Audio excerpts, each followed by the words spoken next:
मध्य प्रदेश में पुलिस प्रशासन की लाख कोशिशों के बावजूद भी अपराध के मामले थमने का नाम नहीं ले रहे और ऐसे मामले सामने आ रहे हैं जो किसी के भी रोंगटे खड़े कर दें।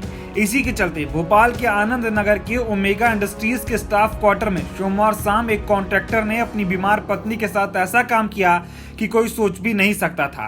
कॉन्ट्रैक्टर की बीमार पत्नी करीब 5 साल से चल फिर नहीं पा रही थी और सिर्फ बिस्तर पर पड़ी रहती थी। एक दिन शाम को महिला का बीमार पति शराब के नशे में धुत होकर आया और दरवाजा अंदर से बंद कर अपनी पत्नी को डंडों से पीटने लगा।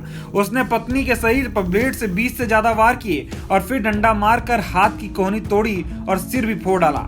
दरिंदे ने अपनी बीमार पत्नी को इतना मारा कि बेचारी की दर्दनाक मौत हो गई। फिलहाल पिपलानी पुलिस ने आरोपी को हिरासत में ले लिया है।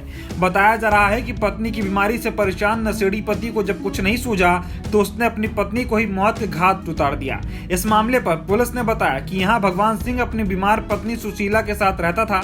जिस मकान में वो रहता था वो कंपनी का मकान है। कंपनी उस मकान को खाली करवाना चाहती थी, लेकिन बीमार पत्नी के चलते उसको छूट मिली थी कि वो बिना किसी दिक्कत परेशानी के साथ मकान में रह सकता है, इसलिए उससे मकान भी खाली नहीं करवाया गया था। लंबे समय से इलाज में हो रहे खर्च और पत्नी को लाचार देख भगवान अक्सर खींच जाता था और चिल्लाने लगता था, जिसके चलते सोमवार शाम को नशे में उसने अपनी पत्नी को डंडों से पीटा और ब्लेड मारने शुरू कर दिए। जिसके बाद पत्नी की चीखें सुनकर पड़ोसियों ने मकान के प्रबंधन को सूचना दी और फिर पुलिस को बुलाई गई। मौके पर पहुंची पुलिस ने दरवाजा खटखटाया, लेकिन आरोपी ने दरवाजे को अंदर से बंद कर रखा था। जिसके बाद मजबूरन पुलिस को दरवाजा तोड़कर कमरे में दाखिल होना पड़ा। पुलिस ने दरवाजा खोला तो सबके होश उड़ गए। बीमार पत्नी सुशीला पूरी तरह से खून से लथपथ थी। उसे फौरन अस्पताल ले जाया गया, जहां इलाज के पहले उसकी मौत हो गई।